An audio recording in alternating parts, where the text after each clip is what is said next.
When most people hear the name Jack Hughes, well, they think of hockey. No, not that Jack Hughes. This Jack Hughes. Jack is a kid from Westwood, Massachusetts, currently playing with his brother Riley for the Northeastern Huskies. Some might say the Hughes family bleeds hockey. His dad, Kent, is a former hockey agent and is currently serving as the general manager for the Montreal Canadiens. And his uncle Ryan even had a short stint playing for the Boston Bruins in the 90s. But Jack is looking to carve out his own special place in the Hughes family hockey lineage. Jack was an elite level forward at ISL powerhouse St. Sebastian's High School. He then moved on to play for the National Team Development Program in Michigan, where he competed for a world championship. In his sophomore year with the Huskies, like every other player on his team, Jack is focused on winning a championship. And seeing that Hughes was drafted in 2022 by the Los Angeles Kings, Jack knows that the hard work has just begun. Tonight I'm with Jack Hughes of the Northeastern Huskies. And tonight is Hockey Night in New England.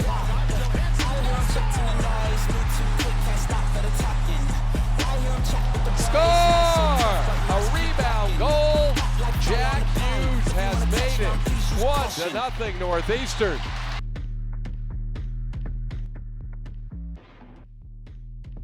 Hockey Night in New England is brought to you by Duncan. Where there's hockey, there's Duncan. Jack is a easygoing kid.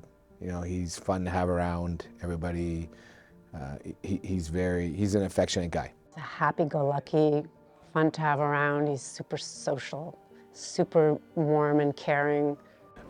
He's kind of just always happy, always smiling, always having a good time. I like to keep a smile on my face, keep it light most of the time, except for, right before games. He is the youngest, right? So growing up, he always wanted to be like his older brother, like his sister, like do what they do, even homework-wise. I'd photocopy Morgan's homework and he would want to do it. He's very easygoing, just such a nice kid. He's so easy to get along with. He's always loved hockey. Like even like at a really, really young age, we'd be like, okay, this kid loves watching. He'd go to AHL games, NHL games, college games, like with Dad and us, and he would be enthralled. And when he was on the ice for the first time, he recognized, like, okay, he could stand. He was 2 years old. He could stand and he could skate.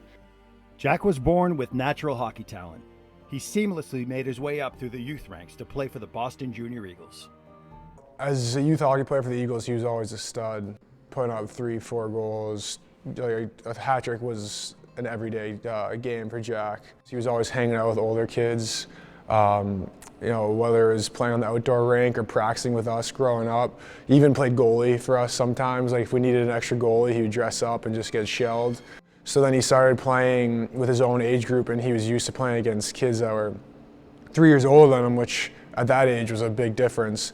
So he was just ultra confident and better. He's just better than everybody. Probably more than anything, I think he wanted to understand the game. So he, at a very young age, would always come home and re-watch his game on Live Barn. So I think you could see it, and we could see it when he was a young kid, when he went to watch hockey games, like watch his brother play. He was watching, he wasn't running around the rink. So I think he was always a student of the game. As time went on, Jack developed an acute hockey sense, which separated him from others his age. One has to be his hockey sense. His hockey sense, I think, is what makes him the player that he is. I think he has very good hockey sense. I feel like when he's on the ice, he makes really smart decisions. Again, hockey sense, vision, creativity with the puck, and he's got a tenacious side to him too. So he's gonna battle hard for pucks along the wall and in the corners. When he's at his best, he's possessing pucks, he's distributing, and at times he's challenging people one-on-one as well. I'd say I'm a two-way forward. I think my best attributes are my hockey sense, my skill. Playing against older guys, stronger guys. But I think, the way I play my game, it shouldn't affect, how I'm playing most of the time. Is that peppermint mocha I smell? Everyone, the holidays are here! It's here! Well, folks, it's finally here. The cup is back. Bite down.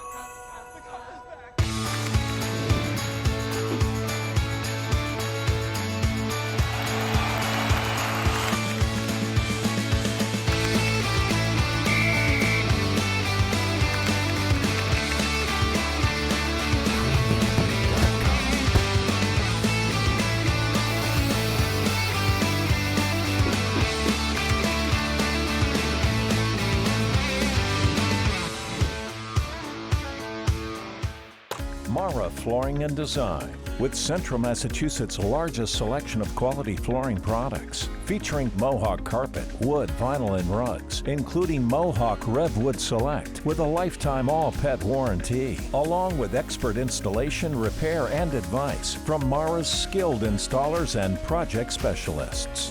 When you walk out of here, we want you to be able to say, wow, that was a great place. That was a great experience. Being a family-owned business, it's our pleasure to earn your business.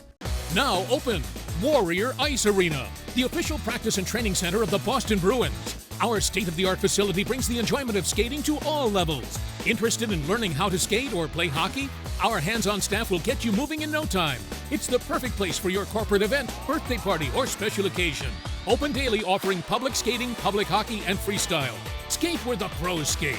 Warrior Ice Arena at Boston Landing. Visit us at warrioricearena.com or 617-WARRIOR. You know, he was a great kid, and obviously you're here, you're in the hockey community, and there's no better community, and that's where he was brought up. That's where his character was formed. That's where all his friendships began. Corey would be the ultimate glue guy, for sure. Someone that was incredibly inclusive. You know, the biggest problem we ever had with Corey is that he'd show up with too many people everywhere he went.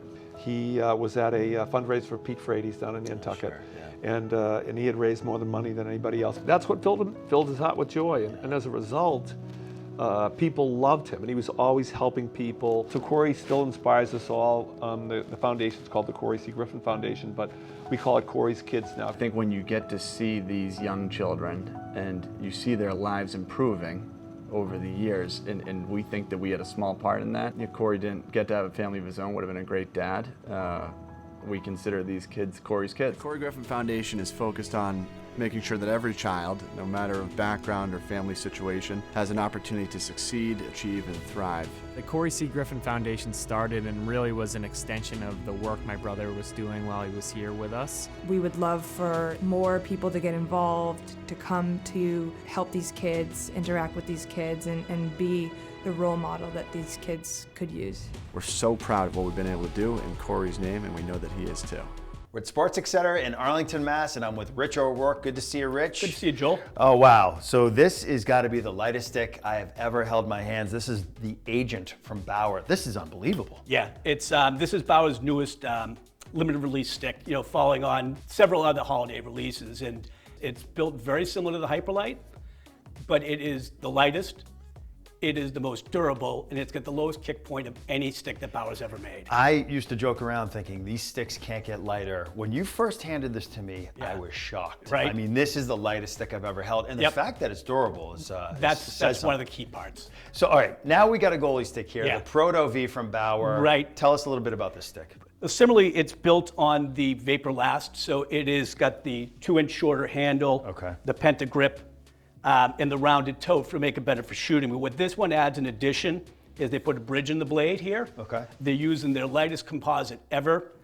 And they put the Connect Tech system in here, which is a rubber tube that is going to give you increased durability in the handle. Okay, so that's for durability, not necessarily performance. It's for durability. There's been some problems with some high-end sticks with some handle breakage. Gotcha, and it's a good-looking stick as It well. looks great, doesn't it? Well, if you're interested in the Proto V or the Agent, come down and see Rich and the rest of the crew at Sports Etc.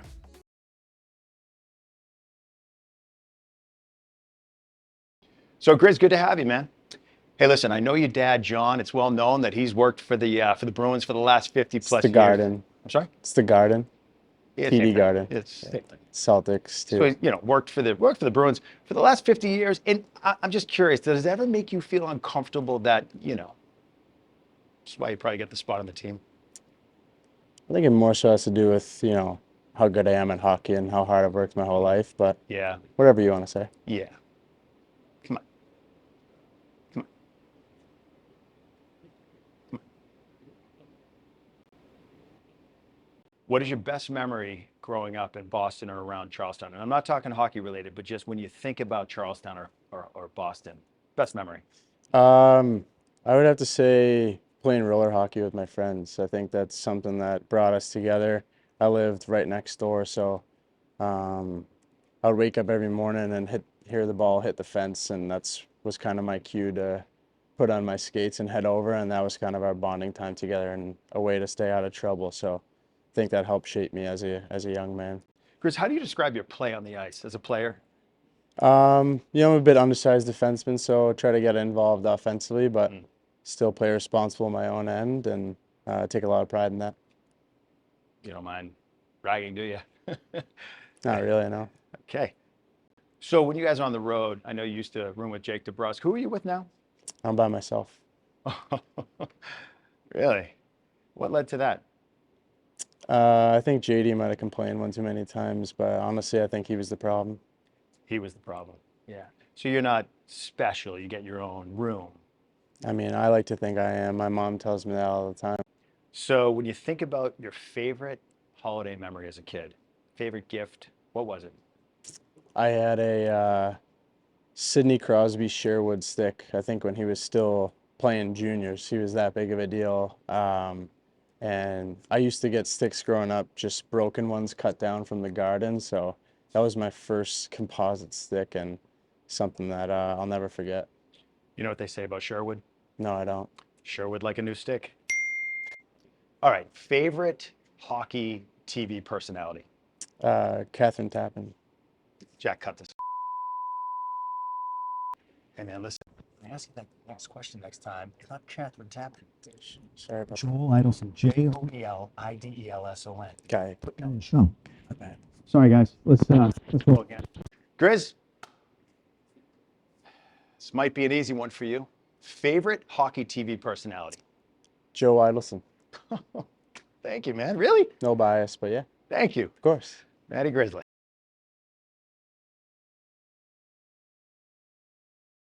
Jack has a strong pedigree that has helped him to this point in his career. On one hand, his brother Riley was drafted to the New York Rangers, and on the other, his father Kent is the general manager of the Montreal Canadiens. You know, we're obviously really fortunate. He knows a lot about the game. He's been around it for a long time. So a lot of growing up was us kind of butting heads. Before I was old enough to realize that he, knew a little bit more about hockey than I did.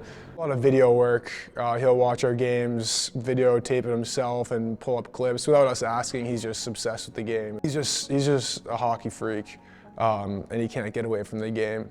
Well, I love coaching. I love coaching my kids and Jack, and I'm not sure that Jack would feel the same way all the time, but I think it's kind of the challenge of a father-son coaching combination is always, are you too hard or are you too easy? And then I think from a kid's perspective, they don't want their dads telling them they're doing things wrong all the time. He's a guy that wants what's best for his kids, and he knows that both boys have a passion to play hockey. So he was a coach. He coached them all the way up, and he's got a great hockey mind. The 2022 draft was extra important to the Hughes family. The same night Jack was hoping to be drafted, his father had his first draft as the Canadiens general manager with 2 picks in the first round. The draft location? Well, none other than the Montreal Canadiens' home arena. Was I distracted? Yeah. No. I mean, if I was distracted, we would have been in big trouble. Obviously we have our own game plan, and we were very focused on doing the task at hand. And to me, the draft it's a moment in time. It's a great experience. Having sat on the other side as an agent, I also know it's a very anxious time. So, I was hoping he was going to end up drafted to a good spot and be happy with it. I wasn't really terribly nervous about the draft. I was more like, this is pretty crazy. Like, Kent would be there. He'd be picking first, and he would be, for the first time as a GM. So there was a lot of focus on different things instead of just Jack, which is probably pretty good. We were there day one because he was projected late first, early second. And the Canadiens had a pick at the end of the first. And obviously we knew my dad wasn't picking Jack first round. That would just be setting both of them up for disaster with Montreal's media. But the guy that's running the draft takes a microphone and on the big screen announces, with the 29th overall pick or whatever it was, the Canadiens are selecting, will Kent Hughes pick his son, Jack? And we're all looking at each other like, are you kidding me? Like, they really just did that, and then the camera goes on us. And again, we're seeing another general manager in his first go-around really make a big splash. I don't know if there's a big splash left on the table here. Well, what about his son? Jack Hughes. You want to splash? If they get Jack Hughes, that would be the greatest story of the night, I'd have to think. Pretty stoic-looking group over there right now. Jack saying, come on, Dad. Yeah, it was really cool. They were, you kind of heard the crowd a little bit louder than it was for the other picks, just because it was the GM's son. You kind of just shows like how much they love hockey in Montreal. Jack Hughes. You heard some cheers here inside Bell Center at 51. Jack He was Hughes. drafted. He greeted him before he got to the LA staff and gave him a big hug, and the place erupted, which was so beautiful. I think he was really nervous going into it, and as soon as we heard that, I think everyone was just like so relieved, and you could just see like the stress wipe off of everyone's face, and then it was just, the rest of the day was super fun.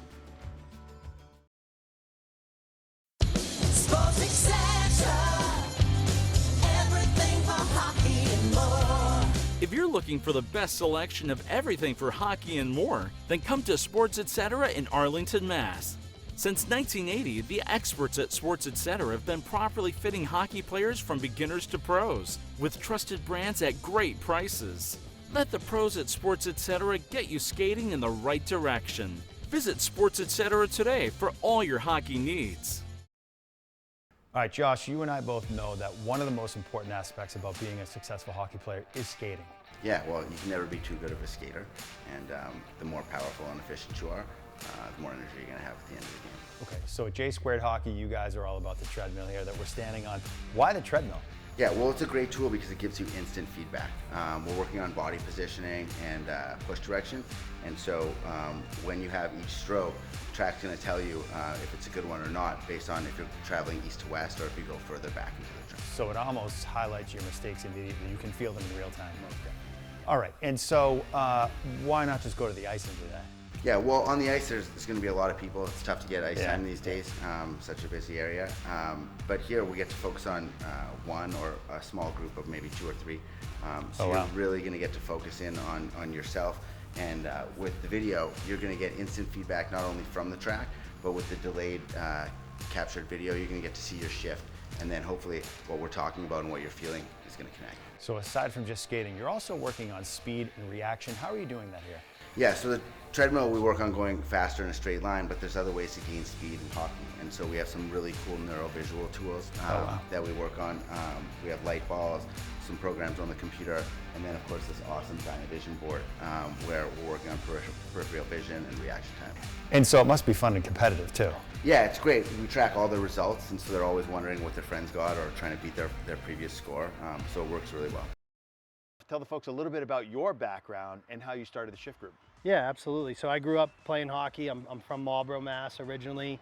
Went to Cushing, played at Holy Cross, and when I retired, I kind of was lost, and I tripped and fell into sales. Yeah. And I immediately loved it for all the boxes it checked from being a former athlete. Spent 15 years in sales and sales leadership, and what we do is we make sure that athletes don't trip and fall into sales. We give them a soft landing and some great foundational skills to really kick off their career in the right way. Yeah, it's hard to make that change or that shift into being an athlete full time and having that mindset and then transposing that into a career. I suppose that's why you started the shift group. For me, you tend to lose your identity a little bit, and what we try to do is show them like, hey, your identity should remain the same. You just need to take the focus that you put towards athletics, towards this new endeavor, and if you do it, you're going to be wildly successful. And I know what's unique about you guys is that you're not just throwing them out there in the marketplace. There's real specific training that you guys provide as well. Yeah, there's like anything, there's foundational skills that will make you successful if you get really good at them. Yep. So we kind of picked off like the top 6 that we think are most important. Once we train the kids on the 6 skills, we test them on it. And they're tested by a third-party seasoned seller that doesn't work for shift group.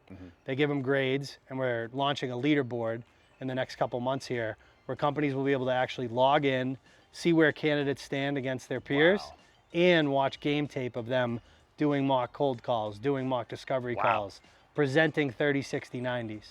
So full game tape before you ever interview a candidate for $0. How can people get in touch with you? They can visit our website, www.shiftgroup.io, and there's pages for athletes and for companies that they can find us on. Great job. For tonight's EPS quick tip, I want to go over the importance of hydration. Proper hydration is important to prevent overheating, muscle cramping, and muscular fatigue. Ideally, you all want to be drinking at least a gallon of water a day, but it's one thing to drink a lot of water, and it's another to hold it within our muscle tissues. So using electrolyte supplements like Gatorade, BioSteel, Element, or the Right Stuff is important to pull water into our muscle tissues to help prevent fatigue while we skate. And if you want to train with us at EPS, but you don't have the time or you can't get here in person, we just launched an online training platform called Edge Method that'll be able to help you guys learn from the best. I'm with Tom Ford from Dynamic Skating. Tom, good to see you again. Let's talk about skating. Specifically today, you've got something that is a little bit of a deception move, right? Yeah, we've already gone over the power straddle. Yep. This is something coming out of the power straddle. So it could be used, and you see it used all over the ice, whether it's coming down on a goalie 1-on-0 and a last-minute pull, or on a defender. So it's just being able to scrape that one heel up, and then being able to scoot, pull yourself in one direction, and get your feet going. A simple move, but not necessarily easy to execute. At all levels, it's difficult. All right, let's take a look. So what we're going to do now is peel back the heel scrape. So this is a type of movement you see coming down on a defender with the wide base. Yes. Or you're coming in 1-on-0 on the goalie, and then you see them pulling themselves back on that like a right angle, 90 degrees. Yeah. And this is almost one like you're trying to sell a move. 100%. Yeah, yep. okay. So you're on one side and you're shifting to the other. What this is being done now is out of our power straddle stance, we're making a figure 8. All right, here we go. Go ahead. And it's just heel scrapes, and you come back around each time on it. So whatever way you're turning around, that's your plant foot. Figure it that way. See the foot that's up in the air? That's where that heel scrape is, and that's what's pulling you back around. And it seems like when you go through this in a group setting, when you do this over and over again, it's almost muscle memory when you're in a situation like this. That's what we're getting to, is that muscle memory. So when they're in a game time, they're not thinking about it, they're just reacting and doing it, okay? Here's our second variation with our heel scrapes. We call it climbing the rope up ice, okay? So that front foot is going to be our plant foot, and you swing the other skate around right in front. And you're pulling yourself back up.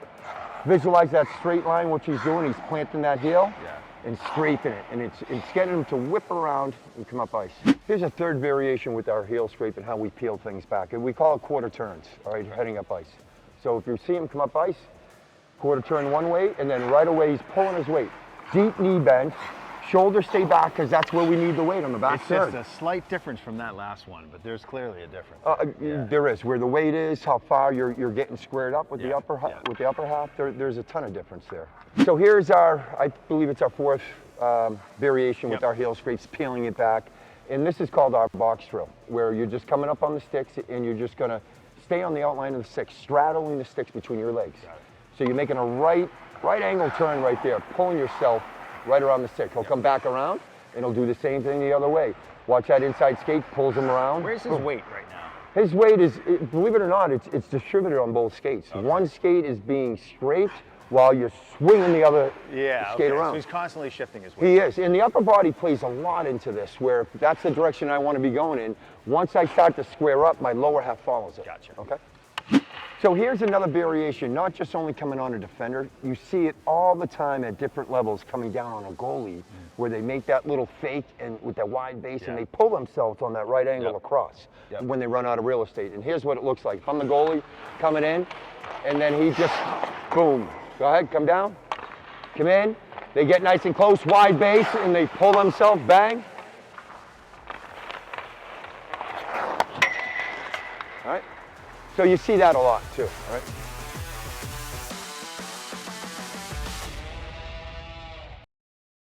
Aside from being an LA Kings draftee, Jack currently spends his time playing with his brother Riley for the Northeastern Huskies. I definitely, I knew that would be pretty special. We'd played one game together before, so I definitely had that in the back of my mind. But I was just like seeing him in the Northeastern jersey and going out. We played in the same line for a lot of last year too. Playing in the same line was probably the coolest part when that first happened. It was just like, took a step back and was like, wow, this is pretty cool. It's great. It's we thought they might do it in prep school, and it just worked out that didn't happen. But I think any time that you can when as parents we can see them together is great, but it's also great for them to have that bond that's beyond kind of sibling. It's just the extra time they get to spend together at a great time in their lives. It's amazing. We're very proud. It's amazing to come and watch. It's so fun, and I love it for them. Jack was a 17-year-old freshman, and we were like, maybe this is not the best decision, you know, to send him to college. But the fact that Riley was here, and we knew that he'd have his back and would kind of guide him and stay on him, and you know, be a really good influence, that we decided that he could do it, and we're glad he did because we love it. It's pretty fun. They bring a lot of energy to the room. Pretty funny guys, and they like to give each other a little bit of stuff here and there and joke around with each other. But no, they're both unbelievable teammates, and having them in the locker room definitely makes the team a better culture and better locker room. I think it's awesome having both Jack and Riley play together. They played on the same line at times. They're both different. They approach things different. Their personalities are different, but they're both awesome kids. They come from a great family. Northeastern will have to battle it out for the rest of the season with the top teams in the Hockey East Division. You know, we haven't played a game yet, I don't think, this year where we've had all our guys firing and playing the best of our capabilities. We have so much potential, so much depth, especially up front. You know, we have 4 lines that could all be a first line in college hockey. I think as a team, we have pretty high expectations for ourselves every year, but I think that this year they might have kind of elevated a little bit. I think that we want to make a run to win the national championship. We all expect to that the first is the Bean Pot, that's the big tournament there, and the next after that's Hockey East, and then we have obviously the national tournament after that. So there's definitely stepping stones along the way, and we're looking to collect each one throughout our journey here. And I mean, we're not going to be satisfied until that happens. You know, for us, it's getting playing our best hockey and giving ourselves a chance to win the Hockey East tournament, to get to the NCAA tournament, and then it's one game at a time. You know, we know how talented this group is and what we can do. I think the biggest thing is that we all buy in. I think we just have to leave it all out there and do it for each other. Now, most know that Jack Hughes is already a household name in the NHL. But this Jack Hughes, well, he's looking to make a name for himself.